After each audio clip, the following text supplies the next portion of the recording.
Students, हमारा next point है lecture number 9 का strategic planning and the human resource planning. कि स्ट्रेटेजिक प्लानिंग क्या होती है और ह्यूमन रिसोर्स प्लानिंग क्या होती है। Strategic planning is the process by which top management determines overall organizational purposes and objectives and how they are to be achieved। Strategic planning में जो आपकी टॉप लेवल मैनेजमेंट होती है वो डिटरमिन कर रही होती है किस चीज को, overall the organisational purposes and objectives, कि ओवरऑल ऑर्गेनाइजेशन का पर्पस क्या है और ऑब्जेक्टिव क्या है और उसको कैसे अचीव किया जा सकता है।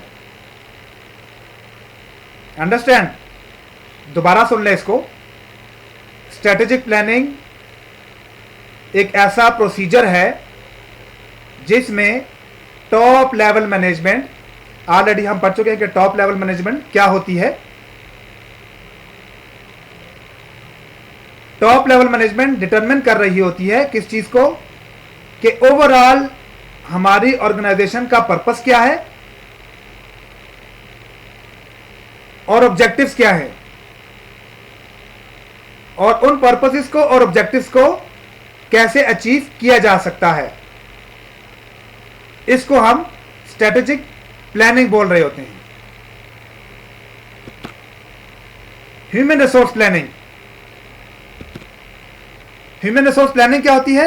Human resource planning is the process of systematically reviewing human resource requirement to ensure that the required number of employees with the required skills is available when they are needed। Strategic planning में हम किस चीज को discuss करते हैं, किस चीज को देखते हैं कि ओवरऑल ऑर्गेनाइजेशन का पर्पस क्या है और ऑब्जेक्टिव्स क्या है और उसको कैसे अचीव कर सकते हैं। लेकिन जब हम ह्यूमन रिसोर्स प्लानिंग की बात करते हैं तो यहां पे हम सिर्फ ह्यूमन रिसोर्स की बात कर रहे होते हैं। इस प्रोसीजर के अंदर हम किस चीज को डिटरमिन कर रहे होते हैं, हम किस चीज को रिव्यू कर रहे होते हैं कि आया के जो ह्यूमन रिसोर्स रिक्वायरमेंट्स हैं हमारी, क्या उतने नंबर ऑफ एम्प्लॉयज हमारे पास मौजूद होंगे और जो स्किल्स उनमें रिक्वायर्ड होगी क्या वो स्किल्स हमारे पास मौजूद होंगी जब उनकी जरूरत पड़ेगी तो। अंडरस्टैंड, दोबारा सुन ले इसको। ह्यूमन रिसोर्स प्लानिंग में हम किस चीज का रिव्यू करते हैं? ह्यूमन रिसोर्स का,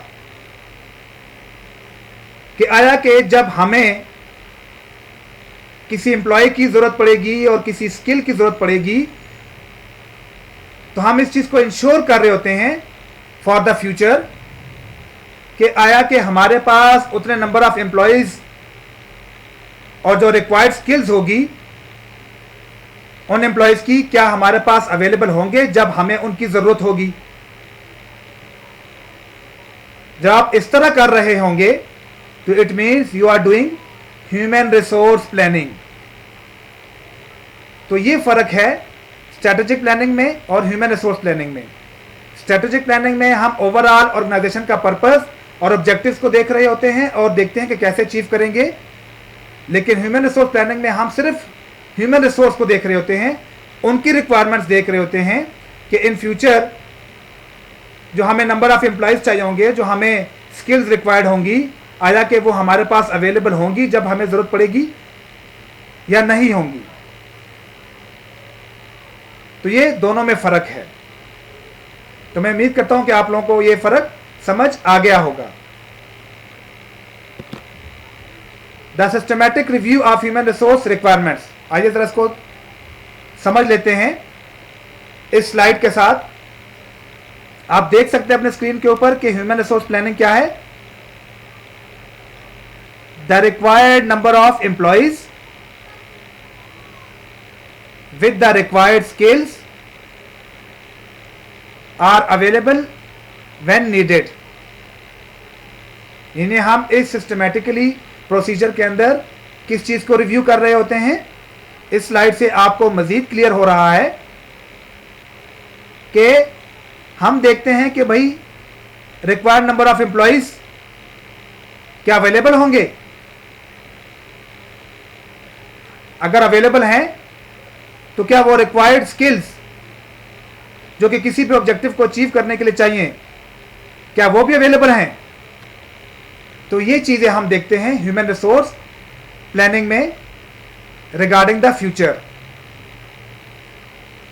तो अगर आपको ये दो चीज़ें याद रहें, the required number of employees with the required skills, ensure the availability when needed, it's called human resource planning. Understand dear students? आइए हम चलते हैं हमारे नेक्स्ट पॉइंट की तरफ। अच्छा, इससे होता क्या है जब आप ह्यूमन रिसोर्स प्लानिंग करते हैं, तो उससे क्या होता है, getting the right people at the right place at the right time. यानी हम क्या कर रहे होते हैं, सही शख्स सही जगह पे और सही टाइम पे इस्तेमाल कर सकते हैं। और इससे क्या होगा, जो ऑब्जेक्टिव्स सेट किए होंगे ऑर्गेनाइजेशन ने, वो अचीव होना शुरू हो जाते हैं। तो ह्यूमन रिसोर्स प्लानिंग से ये तीन चीजें होती हैं।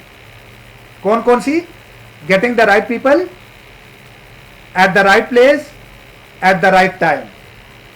ये तीन चीजें कहां से होती हैं, ये आपको सिर्फ और सिर्फ ह्यूमन रिसोर्स प्लानिंग से ही मिल सकती हैं। अंडरस्टैंड? हमारा जो नेक्स्ट मेन पॉइंट है, objectives of human resource planning के ऑब्जेक्टिव्स क्या हैं, ह्यूमन रिसोर्स प्लानिंग के ऑब्जेक्टिव्स क्या हैं।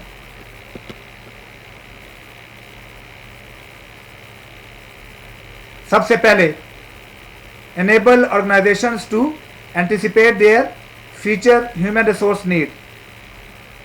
हम क्या कर पाते हैं, हमें हमारा ऑब्जेक्टिव क्या होता है, हम एंटिसिपेट कर रहे होते हैं किस चीज़ को, कि जो ह्यूमन रिसोर्स हमें ज़रूरत पड़ेंगे इन फ्यूचर, हम इस चीज़ को आइडेंटिफाई कर पाते हैं।